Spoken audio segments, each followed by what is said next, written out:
నమస్కారం, welcome to C news. నా పేరు కృష్ణకుమార్. న్యూస్లో ముందుగా హెడ్లైన్స్.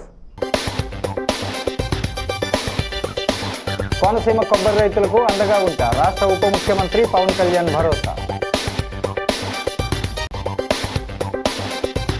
49వ డివిజన్లో 2,20,00,000తో పనులు. సీసీ ట్రైన్ నిర్మాణ పనులకు ఆదిరెడ్డి ప్రారంభం.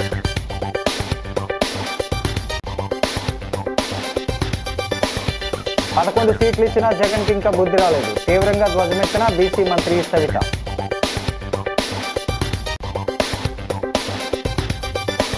ఆర్బీఎల్ బ్యాంక్ బ్రాంచ్ ప్రారంభం. అత్యుత్తమ సేవలే లక్ష్యమన్న క్లస్టర్ హెడ్ ప్రహ్లాద్.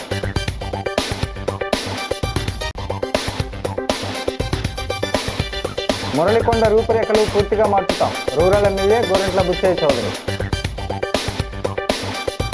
ఇక డీటెయిల్స్ చూస్తే, రాష్ట్ర ఉప ముఖ్యమంత్రి పంచాయతీరాజ్ గ్రామీణాభివృద్ధి శాఖల మంత్రి కొణిదెల పవన్ కళ్యాణ్ కోనసీమ జిల్లా కొబ్బరి రైతుల సమస్యలకు శాశ్వత పరిష్కారం చూపే దిశగా పనులకు వర్చువల్ విధానంలో శ్రీకారం చుట్టారు. ఇటీవల కోనసీమ జిల్లా పర్యటనలో భాగంగా శంకరగుప్తం మేజర్ డ్రైనేజీ వల్ల తాము పడుతున్న ఇబ్బందులను స్థానిక రైతులు డిప్యూటీ సీఎం పవన్ కళ్యాణ్ దృష్టికి తీసుకొచ్చారు. ఈ డ్రైనేజీల్లో పూడికి తీయకపోవడం వల్ల చాలా ఇబ్బందులు ఎదుర్కొంటున్నామని, పంట నాశనం అవుతోందని ఆందోళన వ్యక్తం చేశారు. ఆయన ఇచ్చిన హామీ మేరకు శంకరగుప్తం మేజర్ డ్రైనేజీలో 6 కిలోమీటర్ల మేర పూడికి తీత, 14.56 కిలోమీటర్ల వరకు గట్టు నిర్మాణానికి 20.77 కోట్ల రూపాయలతో చేపట్టే పనులకు అమరావతిలోని ఆయన కార్యాలయం నుంచి వర్చువల్ విధానంలో ప్రారంభించారు. ఈ కార్యక్రమంలో రాష్ట్ర జలవనరుల శాఖ మంత్రి నిమ్మల రామనాయుడు, కోనసీమ జిల్లా కలెక్టర్ మహేష్ కుమార్, స్థానిక ప్రజాప్రతినిధులు వీడియో కాన్ఫరెన్స్ విధానంలో పాల్గొన్నారు. త్వరితగతిన ఈ పనులు పూర్తి చేయాలని ఆయన అధికారులను ఆదేశించారు. పైన గ్రావెల్ రోడ్ను కూడా భవిష్యత్తులో కూడా శాంక్షన్ చేస్తాం. చేత ఖచ్చితంగా ట్రావెలింగ్ కూడా దీనికి ఉపయోగపడుతుందని చెప్పి తెలియజేసుకుంటూ, మరి ఈ రకంగా రైతు పక్షపాతిగా రైతుల తరపున ఈవేళ పవన్ కళ్యాణ్ గారు ఇచ్చినటువంటి మాటను నిలబెట్టుకునేటువంటి విధంగా మమ్మల్ని కూడా వెంటాడి ఇన్ టైంలో మరి ఈ యొక్క శంకరగుప్తంకు సంబంధించినటువంటి డ్రైన్కి సంబంధించి ఈ పనుల్ని నిధుల్ని మంజూరు చేసి ఈరోజు ప్రారంభించేటువంటి ఏర్పాటు చేసినందుకు మరి ఇరిగేషన్ శాఖ మంత్రివర్యులుగా కూడా మరి పవన్ కళ్యాణ్ గారికి కూడా మరి ఈ సందర్భంగా తెలియజేసుకుంటూ, అదేవిధంగా గౌరవ ముఖ్యమంత్రి చంద్రబాబు నాయుడు గారు కూడా ఇమ్మీడియట్లీ దీన్ని, ఎందుకంటే గౌరవ డిప్యూటీ సీఎం గారు ఎట్టి పరిశీలన చేయాలన్నారు. చేత ఇరిగేషన్ శాఖ నుంచి ఎక్కడ కూడా నిర్లక్ష్యం, అలసత్వం లేకుండా పనులు కూడా నాణ్యతతో చేయండి, ఇంకా అవసరమైన నిధులు ఏమన్నా కూడా సమీకరించైన పనులు చేయండి అని చెప్పి కూడా ఆదేశించడం జరిగింది. ఖచ్చితంగా ఇంత మంచి కార్యక్రమంలో ఈ యొక్క ముక్కోటి ఏకాదశి రోజున ప్రారంభించుకుని భాగస్వాములు చేసినటువంటి అవకాశాన్ని ఈరోజు పవన్ కళ్యాణ్ గారు ఇచ్చినందుకు మరొక్కసారి ఆయనకి పేరు పేరున కూడా హృదయపూర్వకమైనటువంటి నమస్కారాలు, ధన్యవాదాలు తెలియజేసుకుంటూ ఉన్నాం. స్థానిక 49వ డివిజన్లో కూటమి ప్రభుత్వం వచ్చిన తర్వాత చేసినవి, చేస్తున్నవి, చేయాల్సినవి కలిపి మొత్తం 2,20,00,000 విలువైన పనులు ఉన్నాయని రాజమహేంద్రవరం నగర ఎమ్మెల్యే ఆదిరెడ్డి శ్రీనివాస్ అలియాస్ వాసు చెప్పారు. వీటితో పాటు ఇంకా చేయాల్సిన పనులు కూడా దశల వారీగా చేస్తామన్నారు. 49వ డివిజన్లోని సింహాచలం నగర్లో ఉన్న టిడ్కో ఇళ్లకు సంబంధించి 6 లక్షలతో చేపట్టిన సీసీ డ్రైన్ నిర్మాణ పనులకు ఎమ్మెల్యే వాసు నగరపాలక సంస్థ కమిషనర్ రాహుల్ మీనాతో కలిసి శంకుస్థాపన చేశారు.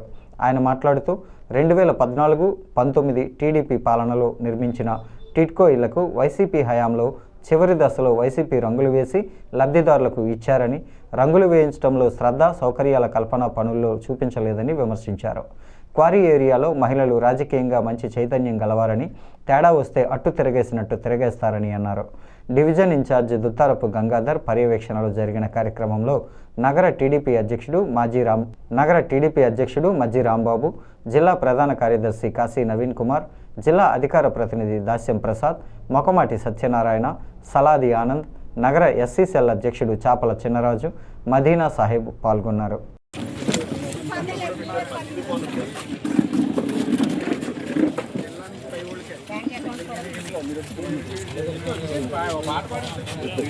రాంబాబు గారు మొత్తం నగరంలోనే 42 వార్డులకి కొట్టండి. సాయంత్రం 6 కల్లా ఎస్ఐ గారు ఇక్కడ పిల్లల్ని మనం ఎంత కంట్రోల్ చేసినా మరలా అదే అవుతుంది. లోపల క్రికెట్ ఆడతారు, పూజ పిల్లలు ఆడతారు. నమస్కారం. 49వ వార్డులో టిట్కో హౌసెస్ సుమారు 2014-19 ఆనాడున్న టీడీపీ గవర్నమెంట్ నిర్మించిన తర్వాత ప్రభుత్వం మారడంతో కాలయాపన చేసి చివరాఖరిగా మంచి వైసీపీ పార్టీ రంగులు వేసుకొని ఇచ్చారు వీళ్ళకి. పోలీ రంగులు వేసి ఇచ్చినప్పుడు పనులు చేసి ఇచ్చేస్తుంటే చాలా ఆనందిస్తాం. అంటే రంగులు వేయించుకోవడంలో చూపించిన శ్రద్ధ పనుల్లో అయితే మాత్రం చూపించాల. అంటే నా మహిళా మనులు అందరూ ఇక్కడే ఉన్నారు. వీళ్ళు సింహాచల్ నగర్ అంటే ఈ క్వారీ ప్రాంతంలో మహిళలు అంటే అంత ఆషామాషిగా ఉండరు. రాజకీయంగా చాలా చైతన్యం కలిగిన వాళ్ళు. తేడా వస్తే తిరగేస్తారు, అట్టును తిరగేసినట్లు వేస్తారు ఎవరినైనా సరే. వాళ్ళు చాలా బాధపడ్డారు వచ్చినప్పుడు. ఒకటి దారుణం ఏంటంటే ఈ యొక్క హౌసెస్ నుంచి డ్రైనేజ్ వాటర్ బయటికి వెళ్ళేది లేదు, అవుట్లెట్. ఈరోజు 6 లక్షలతోటి ముందు అవుట్లెట్ని బయటికి కట్టే డ్రైనేజ్ కట్టేది ఒకటి శంకుస్థాపన చేసుకోవడం. దాంతోపాటు ఆ అవుట్లెట్ బయటికి వెళ్ళిన తర్వాత మరలా బయటికి వెళ్ళినప్పుడు అది ఫ్రీగా ఫ్లో అవ్వడానికి ఒక వ్యవస్థ లేకపోతే ఇంకొక డ్రైనేజ్ సిస్టమ్ అక్కడే ఉంటుంది. ఎక్కడ ఉంటే ఏంటి, బయట ఉంటే ఏంటి. మళ్ళా బయట నుంచి కూడా అది బయటికి వెళ్ళడానికి వీలుగా ఉండేటట్లు మళ్ళీ 16,70,000 కమిషనర్ గారు ఇప్పుడే విజిట్ చేసి దాన్ని శాంక్షన్ చేసేస్తానని వెళ్ళడం జరిగింది. కూటమి ప్రభుత్వం రాష్ట్రంలో పీపీపీ విధానంలో అన్ని మెడికల్ కళాశాలల నిర్మాణాన్ని పూర్తి చేసి ప్రజలకు మెరుగైన వైద్య సేవలు, బలహీన వర్గాల ప్రజలకు వైద్య విద్య అందించడానికి చిత్తశుద్ధితో ఉందని రాష్ట్ర బీసీ సంక్షేమ శాఖ మంత్రి ఎస్ సవిత అన్నారు. టీడీపీ కేంద్ర కార్యాలయంలో ఆమె మీడియా సమావేశం నిర్వహించారు. పీపీపీ అంటే అర్థం కూడా జగన్కు తెలియదని, ప్రజలను గందరగోళానికి గురిచేసేందుకు దుష్ప్రచారం చేస్తున్నారని ఆగ్రహం వ్యక్తం చేశారు. వైసీపీ హయాంలో మెడికల్ కళాశాలను నిర్మించకుండా నిర్లక్ష్యంగా వ్యవహరించడం వల్లనే ఈ పరిస్థితి దాపురించిందన్నారు. కేంద్ర ప్రభుత్వం ఇచ్చిన నిధులను కూడా పక్కదారి మళ్లించిన ఘనత జగన్కే దక్కుతుందన్నారు.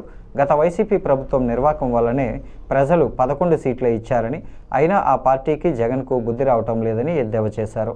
ప్రజలకు ఇచ్చిన ప్రతి హామీని నెరవేర్చుతూ చంద్రబాబు, పవన్ కళ్యాణ్ నేతృత్వంలో కూటమి ప్రభుత్వం ముందుకు సాగుతుందన్నారు. జగన్ చేస్తున్న దుష్ప్రచారాన్ని ప్రజలు ఎట్టి పరిస్థితుల్లోనూ నమ్మబోరని అన్నారు. మరి జగన్మోహన్ రెడ్డి గారు ఆంధ్రప్రదేశ్ ప్రజలు అమాయకులు, తెలివి లేదనుకుని ఇంకా అదే భ్రమలో బతుకుతున్నారు. ఎందుకంటే ఆయన నిరంతరం డ్రామాలు ఆడుతూ ఉంటారు. పబ్లిక్ని ఏదో విధంగా డైవర్షన్ చేయాలా అనే భ్రమలోనే ఉన్నారు జగన్మోహన్ రెడ్డి గారు. ప్రజలే మిమ్మల్ని డైవర్షన్ చేసేశారు. మరి మీరు ఈరోజు పీపీపీ మోడల్లో వెళ్తున్న మెడికల్ కాలేజీల గురించి మీరు ఏం మాట్లాడుతున్నారో ప్రజలందరికీ తెలుసు. ఢిల్లీలో మీ ఎంపీలు, మీ ఎంపీ పార్లమెంట్ స్టాండింగ్ కమిటీలో సంతకం పెడతారు. మీరు గల్లీలో వచ్చి రాజకీయాలు చేస్తారు, డ్రామాలు ఆడతారు. జగన్మోహన్ రెడ్డి గారు ఇతర రాష్ట్రాల్లో కూడా పీపీపీ మోడల్లో ఏ విధంగా అభివృద్ధి జరుగుతున్నాయో ప్రజలందరికీ క్లారిటీ వచ్చింది. మరి ఈరోజు మీరు కోటి సంతకాలది కూడా పెద్ద డ్రామా. మీరు కోడికత్తి డ్రామా ఆడడం తెలుసు, గులకరాయి డ్రామా ఆడిండే తెలుసు. స్థానిక దానవాయిపేట చిన్నాంజనేయ స్వామి గుడి వీధి చల్లా వెంకట్రామయ్య భవనంలో నూతనంగా ఏర్పాటు చేసిన ఆర్బీఎల్ బ్యాంకు రాజమండ్రి బ్రాంచ్ను ప్రముఖ ఆడిటర్ విశ్వనాథం భాస్కర్ రామ్ శుక్రవారం ప్రారంభించారు. ఆయనకు బ్యాంకు అధికారులు ఘనంగా స్వాగతం పలికారు. ఈ సందర్భంగా భాస్కర్ రామ్ మాట్లాడుతూ నూతన సంవత్సరంలో ఆర్బీఎల్ బ్యాంక్ బ్రాంచ్ ప్రారంభం కావటం శుభ పరిణామమని, ఉత్తమ సేవలు అందించడం ద్వారా ఖాతాదారుల మన్ననలు పొంది పురోగతి సాధించాలని శుభాకాంక్షలు తెలియజేశారు. తెలుగు రాష్ట్రాల క్లస్టర్ హెడ్ ప్రహ్లాద్ శంకా మాట్లాడుతూ దేశంలో ఇది ఆర్బీఎల్కి 600వ బ్రాంచి కాగా ఆంధ్రప్రదేశ్లో 10వ బ్రాంచ్ అని వెల్లడించారు. రాష్ట్రంలో త్వరలోనే మరొక 10 బ్రాంచీలు రాబోతున్నాయన్నారు. దుబాయ్లోని ఎమిరేట్స్ బ్యాంకు 28,000 కోట్ల రూపాయలను తమ బ్యాంకులో పెట్టుబడి పెట్టిందన్నారు. అగ్రికల్చర్ విభాగం ప్రతినిధి మొహమ్మద్ ఖాన్ మాట్లాడుతూ ఆర్బీఎల్ ద్వారా వాణిజ్య రుణాలతో పాటు రైతులకు కూడా రుణాలు ఇస్తుందన్నారు. 5 కోట్ల వరకు రుణాలు పొందే అవకాశం ఉందన్నారు. ఈ కార్యక్రమంలో branch manager Hemanth, Raghavendra, NSJC nurseries director Sellaiah, Murali, Jio C channel managing partner Isukapalli Subrahmanyam, Murali, Vijay, Srikanth, ఇతర అధికారులు పాల్గొన్నారు.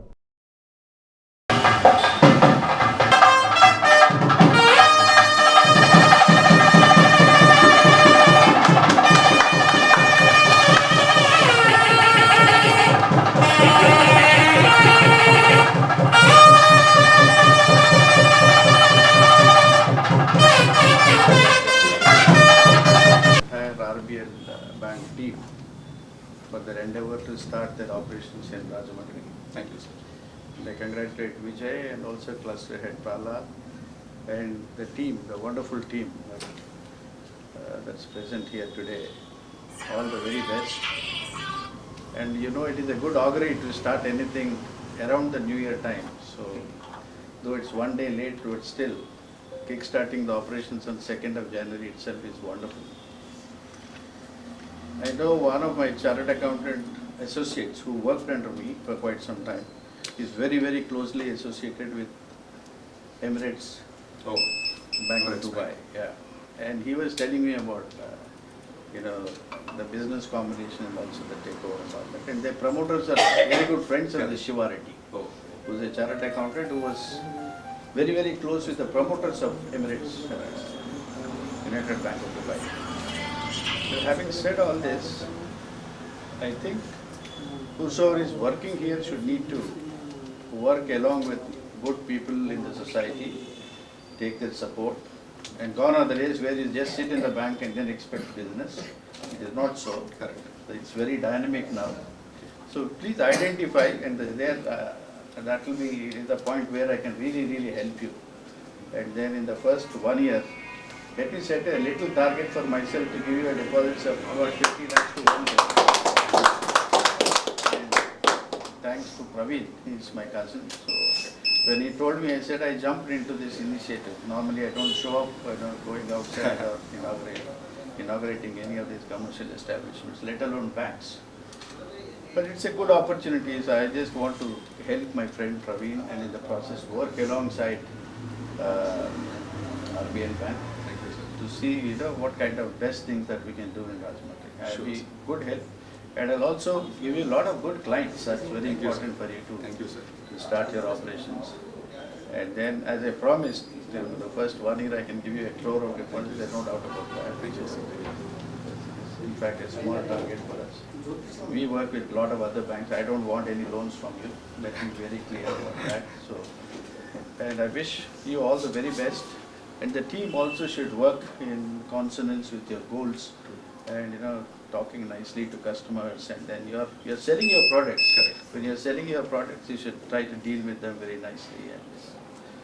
And that's how you survive in the business. Right, So, sir. I wish you all the very best. The entire team of RBI, and particularly Prahlad and Vijay, who have taken the initiative to invite me here, and Praveen, who has been, he has worked under me for almost 20 years. So he's my cousin. I thank everyone for this wonderful opportunity. Let's work together. Thank you, sir. I've been invited by Mr. Prahlad here, and I'm on the. Actually, I don't know what to talk in this. Actually, I have not been attended Of course, yeah. like this functions any time.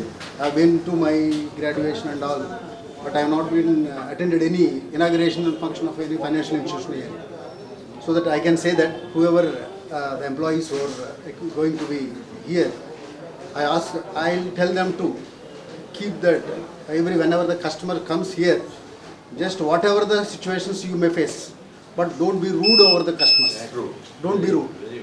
Whatever the situations, even you are going to squeeze in this situation also, you must be polite. Then only at any cost the customer with you every time. That you keep in mind and work and grow the branch. However, whenever the branch is going further, yourselves will go further. నమస్కారం అండి, రాజమండ్రి ప్రజలందరికీ నూతన సంవత్సర శుభాకాంక్షలు. నా పేరు ప్రహ్లాద్. నేను RBL bank cluster హెడ్ని entire Andhra Pradesh and Telangana. ఈరోజు మనం ఇక్కడ రాజమండ్రిలో మన ఆర్బిఎల్ బ్యాంక్ బ్రాంచ్ ఓపెన్ చేయడం జరిగింది దానవాయిపేటలో. ఇది మన ఆర్బిఎల్ బ్యాంక్కి 600వ బ్రాంచ్, అలాగే ఆంధ్రప్రదేశ్లో 10వ బ్రాంచ్. సో కస్టమర్లందరికీ ఇదే నా విజ్ఞప్తి, మీ అందరూ మా సర్వీసెస్ని పూర్తిగా అందుబాటులోకి తీసుకుని అలాగే మమ్మల్ని ఆదరించాలని కోరుకుంటున్నాను. అలాగే ఈరోజు ప్రముఖులు భాస్కర్ రామ్ గారు, అలాగే సుజీవన్ గారు, మురళీ గారు ఈ కార్యక్రమానికి విచ్చేయడం జరిగింది. వాళ్ళ శ్రీకాంత్ గారు కూడా విచ్చేయడం జరిగింది. అలాగే వాళ్ళ సహాయ సహకారాలు కూడా ఇక్కడ వాళ్ళు ఎంతో ముందుకు తీసుకెళ్లాలని, వాళ్ళ సహాయ సహకారాలతో ఇక్కడికి ఈ బ్యాంకును ఎంతో ముందుకు తీసుకెళ్తారని చెప్పి కోరుకుంటున్నాను. అలాగే రెండోది వచ్చేసరికి ఎమిరేట్స్ బ్యాంక్ దుబాయ్ ENBD కూడా ఆర్బీఎల్లో ఇన్వెస్ట్ చేయడం జరుగుతుందన్న సంగతి కూడా మీ అందరికీ తెలిసిందే. సో దీంతో బ్యాంక్ పురోగతి ఎంతో ముందుకెళ్తుందనే ఉద్దేశంతో వీళ్ళందరికీ కూడా మేము విన్నపం చేయడం జరిగింది. వాళ్ళ సహాయ సహకారాలు ఇక్కడ మాకు ఎంతో ఉండాలని. అండ్ థ్యాంక్ యూ అండి, థ్యాంక్ యూ వెరీ మచ్. మేము వాణిజ్యపరంగా లోన్లే కాకుండా రైతువారి రుణాలు కూడా మీ బ్రాంచ్ నుంచి ఇస్తామండి. అప్ టు 5 crores వరకు ఈ బ్రాంచ్ నుంచి లోన్స్ అందజేసుకోవచ్చు. ప్లస్ కస్టమర్స్ అందరికీ మేము చెప్పేది ఒకటే సార్, మేము ఇచ్చే బెస్ట్ సర్వీస్ మీకు ఎప్పుడు ఉంటుంది, మీరందరూ మమ్మల్ని సహకరించాలి. రాజమహేంద్రవరం రూరల్ బొమ్మూరు గ్రామంలో 3,11,00,000తో అభివృద్ధి పనులు ప్రారంభించామని, మురళికొండపై మౌలిక సదుపాయాల కల్పనకు 2,50,00,000తో పనులు ప్రారంభమయ్యాయని రూరల్ ఎమ్మెల్యే గోరంట్ల బుచ్చయ్య చౌదరి వెల్లడించారు. బొమ్మూరు పరిధిలో చేపట్టే అభివృద్ధి పనులకు ఆయన స్థానిక కూటమి నాయకులతో కలిసి కొబ్బరికాయ కొట్టి శంకుస్థాపన చేశారు. గోరంట్ల మాట్లాడుతూ 2014-19 మధ్య కొన్ని అభివృద్ధి పనులు చేపట్టామని, 2019-24 మధ్యకాలంలో పనులు నిలిచిపోయినా మళ్లీ కూటమి ప్రభుత్వం అధికారంలోకి వచ్చిన తరువాత వేగంగా అభివృద్ధి పనులు చేపట్టేలా కార్యాచరణ చేస్తున్నామన్నారు. బొమ్మూరులో 3 కోట్లతో కొత్త పనులు చేపడుతుండగా వాటిలో 2.25 కోట్లు మురళికొండ ప్రాంతాలకే వెచ్చిస్తున్నామని తెలిపారు. మొత్తం 11 పనుల ద్వారా రోడ్లు, డ్రైనేజీలు తదితర అభివృద్ధి పనులు జరుగుతాయన్నారు. రూరల్ టీడీపీ అధ్యక్షుడు Matsyeti Prasad, tourism corporation director Vasireddy Rambabu, Kamini Bhaskar, Bheemarasetti Paramesh, Palivela Satyanarayana, Pilla Tanuja, Nidigatla Kamesh, పేట వీరలక్ష్మి, కోటిపల్లి అమ్ములు, మత్స్యేటి త్రిలోక్ తదితరులు పాల్గొన్నారు.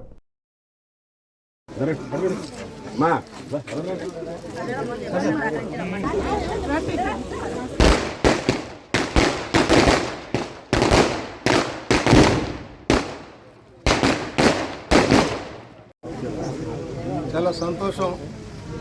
మురళీకొండ రూపురేఖలు మార్చాలని మా ప్రసాద్ గారు ఎప్పుడు చెప్పేవారు. మన రూపురేఖలు మారుతున్నాయి. 14-19 మధ్య చాలా పనులు చేశాం. 14-19 మధ్య మా కామేశ్వర వాళ్ళంతా ఎంటబడి చాలా పనులు చేయించారు. సరే, మనకి నిధుల ప్రకారం అప్పుడు 14-19 అయింది. 19-24 దగ్గర జీరోకి వెళ్ళిపోయాం. ఒక స్కీమ్ లేదు, వాటర్ స్కీమ్ లేదు, పెయిన్ లేవు, ఏమీ లేవు. ఎక్కడ వేసిన గొంగళి అక్కడే. మళ్ళీ మన ప్రభుత్వం వచ్చాక ఎన్డీఏ కూటమి చంద్రబాబు గారు, పవన్ కళ్యాణ్ గారు, లోకేష్ గారి నాయకత్వంలో మోడీ గారి సహకారంతో ముందుకు వచ్చాం. ఇప్పుడు మళ్ళీ పనులు మొదలయ్యాయి. మొన్న మొదటి విడత ఎంఎన్ఆర్జీసీలో 1,50,00,000 మీ ప్రాంతానికి ఎక్కువ పెట్టాం. కొంత అక్కడ చేసాం. 1,50,00,000 దాదాపు దాంట్లో ఖర్చు పెట్టాం. అంతకుముందు కొంత ఎండిఓ గారి సహకారంతో 1 కోటి రూపాయలు అక్కడ ఖర్చు పెట్టాం. మన గురుకులం దగ్గర నేతాజీ నగర్ ఖర్చు పెట్టాం. మళ్ళీ ఇప్పుడు 3 కోట్లు, 1 కాదు 2 కాదు, కొంచెం ఇబ్బంది అయినా 3 కోట్ల రూపాయలతో ఒక్క మురళీకొండకే 2.5 కోట్లు. రాష్ట్ర ప్రభుత్వంలో ఉన్నత పదవుల నుంచి వివిధ స్థాయిలో పనిచేసి పదవీ విరమణ చేసిన ఉద్యోగులు, కుటుంబ పెన్షన్ పొందుతున్నవారు తప్పనిసరిగా ఫిబ్రవరి 28వ తేదీలోగా లైఫ్ సర్టిఫికేట్ జీవన్ ప్రమాణ్ను సమర్పించాలని జిల్లా ఖజానా అధికారి ఎన్ సత్యనారాయణ తెలిపారు. స్థానిక జిల్లా ఖజానా కార్యాలయంలో లైఫ్ సర్టిఫికేట్ ధృవీకరణ ప్రక్రియను ఆయన అధికారికంగా ప్రారంభించారు. డిటిఓ సత్యనారాయణ మాట్లాడుతూ నిర్దేశిత గడువులోగా లైఫ్ సర్టిఫికేట్ సమర్పించని పక్షంలో పెన్షన్ చెల్లింపుల్లో అంతరాయం కలిగే అవకాశం ఉంటుందన్న విషయాన్ని పెన్షనర్లు గ్రహించాలని కోరారు. పెన్షనర్లు తమ లైఫ్ సర్టిఫికేట్ను Jeevan Pramaan application, Jeevan Pramaan face application ద్వారా ఆన్లైన్ లేదా సంబంధిత ఉప ఖజానా కార్యాలయంలో ప్రత్యక్షంగా హాజరై సమర్పించవచ్చునని తెలిపారు. ఇప్పటికే లైఫ్ సర్టిఫికేట్ సమర్పించిన వారు కూడా జనవరి 1 నుంచి ఫిబ్రవరి 28 లోపు మరోసారి తప్పనిసరిగా సమర్పించాల్సి ఉంటుందని తెలిపారు.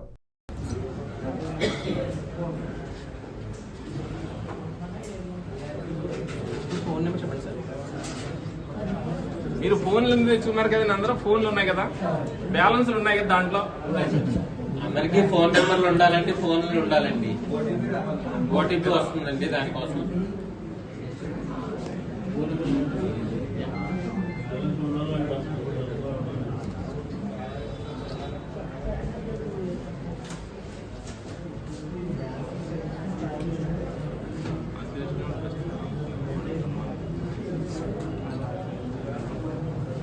సత్యనారాయణ గారు ఫారెస్ట్ డిపార్ట్మెంట్లో చేశారు.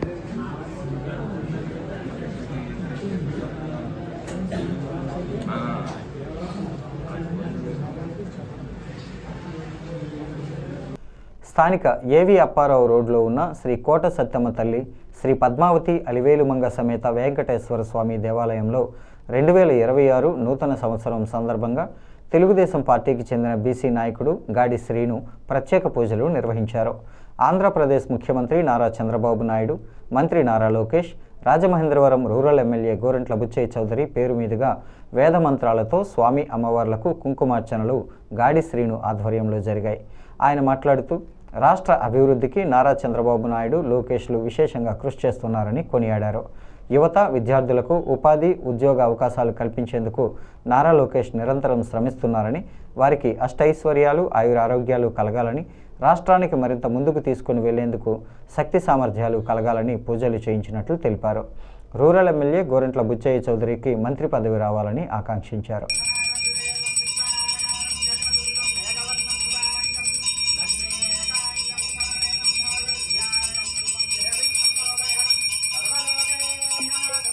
అని చెప్పేసి మనస్ఫూర్తిగా కోరుకుంటూ శ్రీ పద్మావతి 21 సమేత శ్రీ వెంకటేశ్వర స్వామి ఈరోజు సహస్రనామర్చన చేయించారండి.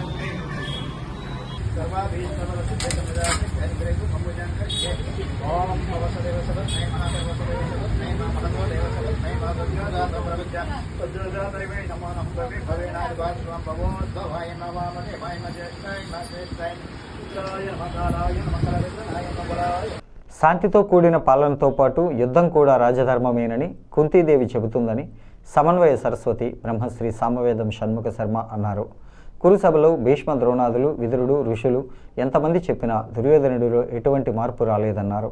స్థానిక టీ నగర్ హిందూ సమాజంలో ఋషిపీఠం చారిటబుల్ ట్రస్ట్ ఆధ్వర్యంలో బ్రహ్మశ్రీ సామవేదం షణ్ముఖ శర్మ నిర్వహిస్తున్న 60 రోజుల సంపూర్ణ మహాభారత ప్రవచన యజ్ఞం 36వ రోజుకు కొనసాగింది. ఎవరెన్ని చెప్పినా దుర్యోధనుడు సంధికి అంగీకరించకపోవడంతో మీరు కోరుకున్నట్టు యుద్ధమే జరుగుతుందని చెప్పి వచ్చేసిన శ్రీకృష్ణుడు కుంతిని కలుస్తాడని వివరించారు. రాజధర్మంలో యుద్ధంతో కూడిన క్రూరత్వం, అలాగే శాంతంతో కూడిన ప్రజా పరిపాలన కూడా ఉండాలని కుంతీదేవి చెబుతుందన్నారు. మహాసాధ్వి ద్రౌపదికి జరిగిన అవమానం తనకు తీరని దుఃఖాన్ని కలిగిస్తుందని, ధర్మపాలనకు వచ్చిన అవకాశాన్ని ధర్మరాజు వృధా చేసుకోరాదని కుంతీదేవి తన సందేశంగా చెబుతుందని సామవేదం తెలిపారు. నిర్వహిస్తున్నాడు. ఎంత చక్కగా ఉందో మనందరం చూస్తున్నాం ప్రతిరోజును.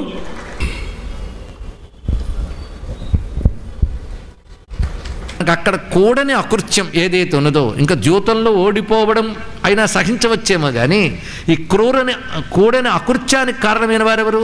కర్ణుడే.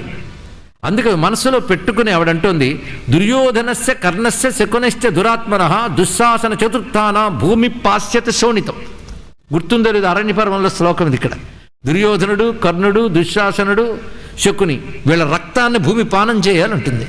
అటువంటప్పుడు ఆమెకు కర్ణుడిపై మరొక విధమైన అభిప్రాయం ఎలా కలుగుతుంది?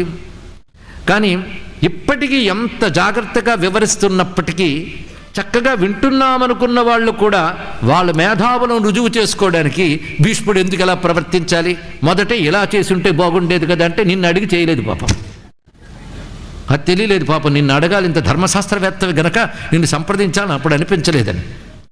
అంతేగా ధర్మరక్షణగా ఉండొచ్చు కదా, ప్రతిజ్ఞ ఎందుకు పట్టడం, ప్రతిజ్ఞ పడితే పట్టాడు కానీ ఇలా ఎందుకు చేయడం అంటే భీముని కంటే ధర్మసూక్ష్మం, భీష్ముని కంటే ధర్మసూక్ష్మాలు మనకు తెలుసా? ఇది కూడా ఆలోచించవలసిన అంశములే కదా. కానీ మన అహంకారులకు ఊరుకోవు. ఎంతైనప్పటికీ కూడా కృష్ణుడు ఎందుకు బంధించలేదు పెద్ద ప్రశ్న. ఆయన వాడు చెప్పాడా లేదు సమాధానం. ఎందుకంటే ఇవి తెలియని తనంతో కాదు, అహంకారంతో వస్తూ ఉంటాయి. మహాత్ముల ధర్మాన్ని ఎంత చక్కగా గ్రహించగలగాలి. ఇక్కడ ఆమె గురించి తెలియక ఇలాంటి అహంకార పూర్తి లేని వారు లేనిపోని కథలు సృష్టించారు కూడా. ఒక కథ పిట్ట కథగా వస్తే అది ఊరుకోకుండా భారత కథలోగా అనుకుని దాన్ని చిత్రాలుగా కూడా చూపించారు. ఉంటూ ఉంటారు కదా, శిశుపాలాదులకు వారసులు ఉంటూనే ఉంటారు ఎప్పుడు కూడాను. వాళ్ళు ఎప్పుడు వీరి సమక్షంలో ఉంటారు. 11 అక్షయులు ద్వాపర యుగాంతంలో యుద్ధం చేసినప్పుడు కలియుగంలో మరి ఇంతమంది వాళ్ళ పక్షాన్ని ఉండొద్దండి, చస్తే చచ్చారు కానీ ఉంటారు. ఆ జాతి ఎప్పుడు ఉంటూ ఉంటారు ఇక్కడ. అందుకే కలి ప్రభావం చేత 2 పుడుతూ ఉంటాయి.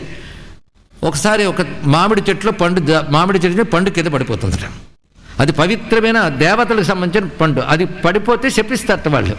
అందుకే ఆ పండు తిరిగి చెట్టుకు అంటించేలా చేయాలి అని కృష్ణుడు వాళ్ళందరితో చెప్పింది ఏంటంటే, మీ మనస్సులో ఉన్న అభిప్రాయాలు చెప్పండి అని అడుగుతాడు. వాడు దాచుకున్న ఒక్కొక్క అభిప్రాయం చెప్తుంటే ఒక్కొక్కటి పైకి వెళ్తుంటుంది. చిరుతి ద్రౌపదిని అడిగితే ఆమె చెప్పదు, ఇది వెళ్ళి అతుక్కోదు పండు. అక్కడ ఆఖరికి చెప్పక తప్పని తనకి కర్ణుడి మీద మనసున్నట్టుగా చెప్తుందట. అప్పుడు వెళ్ళి అతుకుతుందట. ఏ పాపాత్ముడికి పుట్టిందో కానీ ఈ కథ భారతంలో లేదండి, కానీ సినిమాల్లో ఉంది. అదృష్టవశాత్తు అంతకుముందు లేనిపోని వదలబోతానని చెప్పిన చిత్రాలు విజయవంతమయ్యే గనక అది కూడా విజయవంతం అనుకున్నారు. అందులో ఆయన గారి కీచకుడి పాత్ర వేయగానే భీముడు దొంగపొడి పొడుస్తాడు. ఏది ఆయన కీచకుడి పాత్ర వేస్తే. ఇలాంటి బాధాకరమైన పరిస్థితుల్లో ఈ పండుగ అదంతా అందులో చూపించారు. అంటే ఆ విధంగా ద్రౌపదికి ఉంది గనక ఇక్కడ కృష్ణుడు చెప్పాడని వాడు అన్వయం. కానీ ఇక్కడ గమనించవలసినది, ఈ భావమే లేనప్పుడు కృష్ణుడు ఎందుకు చెప్తాడు? అది కూడా ఆలోచించవలసింది కదా. ఎప్పుడు అటువంటి భావం కానీ అటువంటివి ఏమీ లేవు. మరి కృష్ణుడు ఎందుకు చెప్పాడు? దీనికి వివిధములైన వ్యాఖ్యలు మనకి లభిస్తున్నాయి. ముఖ్యంగా నీలకంఠ భాష్యం ఇత్యాది ప్రామాణిక భాష్యములు పరిశీలిస్తే ఇక్కడ 6వ అనేటువంటి మాటకు అర్థం ఏంటంటే 6వ ది అని అర్థమవుతుందా? షష్ఠే కాలే అన్నాడు. సమయం అని మాట వేసినప్పుడు కాలే అంటే సమయం కావాలి కదా. షష్ఠే కాలే అంటే 6వ సమయం అని ఉంది. ఇది సరిగ్గా నహుష ప్రశ్న చెప్పేటప్పుడు అందుకే గుర్తుపెట్టుకోవడం ఒక మాట అన్నాం. అక్కడ రోజులో ఒక కాలం ఉంటుంది, అది 6వ కాలం. అలాగే రాజ సంబంధమైనటువంటి కొన్ని క్రియల్లో వాళ్ళకి జరిగేటువంటి రాజ సంబంధమైన కార్యక్రమాల్లో 6వ కాలం దానికి సంబంధించి వేరే ఉంటుంది. ఇలాంటి వాటి గురించి చెప్తూ కాలంలో 5వ కాలం గురించి రామాయణంలో కనబడుతుంది. జాగ్రత్తగా వింటే వన్యం సువిహితం నిత్యం భక్తమశ్నాతి పంచమం అనే మాట ఉంటుంది. రాముడు పంచమ కాలంలో వన్యమైన పదార్థాలు తింటాడు అని. దానికి శిరోమణి భాష్యంలో పంచమ కాలం అంటే సాయాహ్నం అని చక్కగా చూపించారు ఇక్కడ. అలాగే రోజులోని 4వ కాలం అని చెప్తూ యజుర్వేద ఆరణ్యకంలో అరుణ ప్రశ్నలో ఆ ప్రథమానువాకంలో కనబడుతుంది. చతుర్థ కాలపాన భక్త స్యాత్ అనే మంత్రంలో చతుర్థ కాలపాన భక్త స్యాత్ అంటే రోజులో 4వ కాలాన్ని కూడా చెప్తున్నాను, పగటి యొక్క 4వ భాగము అని. అలాగే జ్యోతిష్ శాస్త్ర ప్రకారంగా చూస్తే దాని ప్రకారంగా విహిత పట్టాభిషేక కాలహ అని అర్థం ఇక్కడ 6వ దానికి. దానికి మన ప్రమాణంగా భాష్యం కనబడుతుంది. షష్ఠే కాలే అని దానికి భాష్యం రాస్తూ అభిజిత్ కాలే అన్నారు ఇక్కడ. అభిజిత్ కాలే అంటే అభిజిత్ సర్వదోషఘ్నేతి ప్రసిద్ధత్వాత్ అభిజిత్ కాల సర్వేషు శుభకార్యేషు ముఖ్యతమ ఇది ప్రసిద్ధత్వాత్ అంటూ ఒక భాష్యాన్ని ఆధారంగా ధర్మశాస్త్రం చూపిస్తూ పంచ ఉషక్కాల సప్త పంచారుణోదయ ప్రాతః కుతప మధ్యాహ్న అభిజిత్ ఇది తస్య షష్ఠకాలత్వం ప్రసిద్ధమేవా అన్నారు ఇక్కడ. కానీ అభిజిత్కి షష్ఠకాలం ఉంటారు. ముహూర్తాలు ఏవి కుదిరినా ప్రాతకాలాదుల్లో పట్టాభిషేకం చేయవచ్చు, కానీ అభిజిత్ అనేది పట్టాభిషేక కాలానికి సూచనగా చెప్పేది. అభిజిత్ అంటే అన్ని విధాల జయం సాధించే కాలం కదా అని. ఏతావత షష్ఠే కాల ఇది అభిజిత్ కాలత్వం ఘటతి. షష్ఠే కాలే ఇది పట్టాభిషేక కాలే ద్రౌపది ఉపగమిష్యతి ఉపసమీపం గమిష్యతి. ఇది అర్థం చెప్పారు.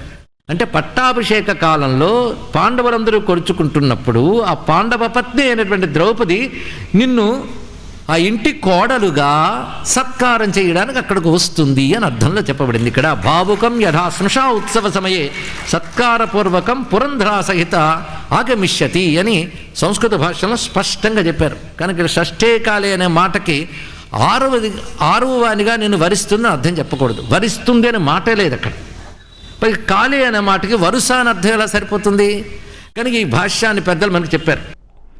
కలిసి ఉంటే కలదు సుఖం అనే సందేశానికి నిదర్శనంగా కడియం పల్లా వెంకన్న నర్సరీలో 2026 నూతన సంవత్సరానికి స్వాగతం పలుకుతూ వివిధ రకాల రంగుల జాతుల మొక్కల సమ్మేళనంతో అద్భుతమైన కూర్పును సృష్టించటం అందరినీ విశేషంగా ఆకట్టుకుంది. పల్లా వెంకన్న నర్సరీ రైతు పల్లా సత్యనారాయణమూర్తి, సత్యబాబు కుమారులు యువ రైతులు పల్లా వెంకటేష్, వినయ్ ఆధ్వర్యంలో హ్యాపీ న్యూ ఇయర్ 2026 అనే అక్షరాలను ఆకర్షణీయంగా రూపొందించారు. వివిధ రకాల మొక్కల సోయగాలతో సుందరీకరించిన ఈ కూర్పు ప్రకృతి ప్రేమికులను, సందర్శకులను విశేషంగా ఆకర్షిస్తోంది. ఈ ఆకృతుల మధ్య ఫోటోలు, సెల్ఫీలు దిగేందుకు సందర్శకులు పోటీ పడుతున్నారు. సందర్శకుల సౌకర్యార్థం ఈ నెల 18వ తేదీ వరకు ఈ కూర్పును ఉంచుతామని పల్లా వెంకటేష్ తెలిపారు. దేశంలోని వివిధ రాష్ట్రాలు, వివిధ జాతులు, మతాలకు చెందిన ప్రజలందరూ 2026 సంవత్సరంలో ఐక్యతతో సుఖశాంతులతో జీవించాలని ఆకాంక్షిస్తూ ఈ కూర్పు చేసినట్లు వివరించారు.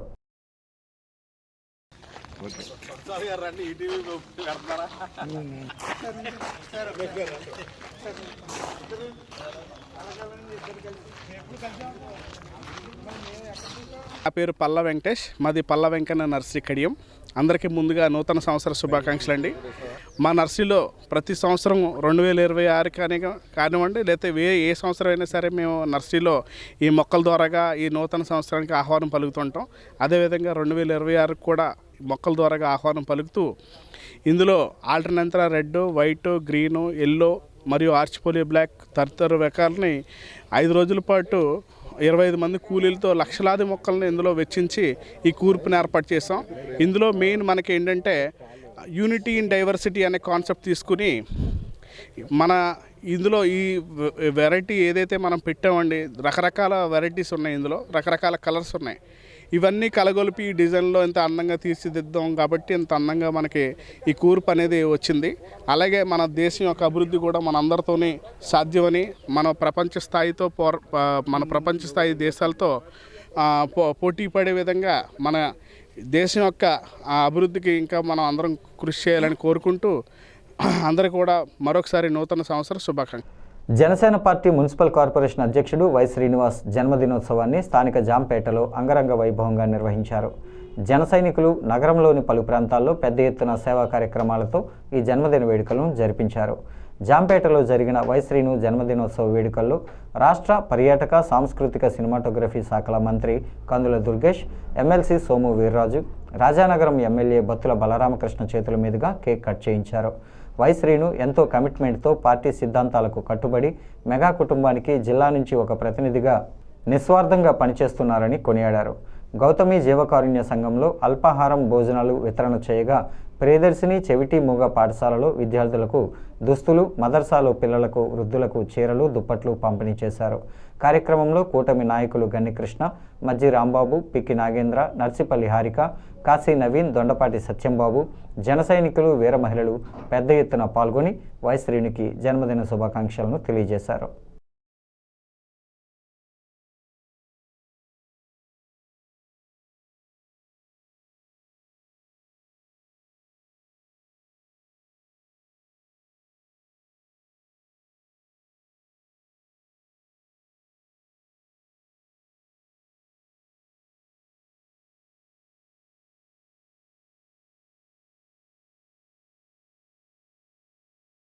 బులెటిన్ ముగించే ముందు హెడ్లైన్స్ మరోసారి.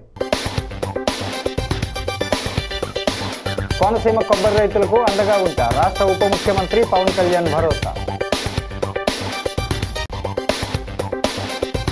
49వ డివిజన్లో 2,20,00,000తో పనులు, సీసీ ట్రైన్ నిర్మాణ పనులకు ఆదిరెడ్డి ప్రారంభం.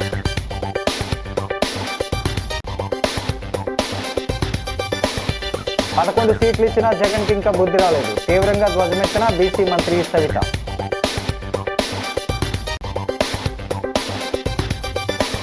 ఆర్బీఎల్ బ్యాంక్ బ్రాంచ్ ప్రారంభం, అత్యుత్తమ సేవలే లక్ష్యమన్న క్లస్టర్ హెడ్ ప్రహ్లాద్.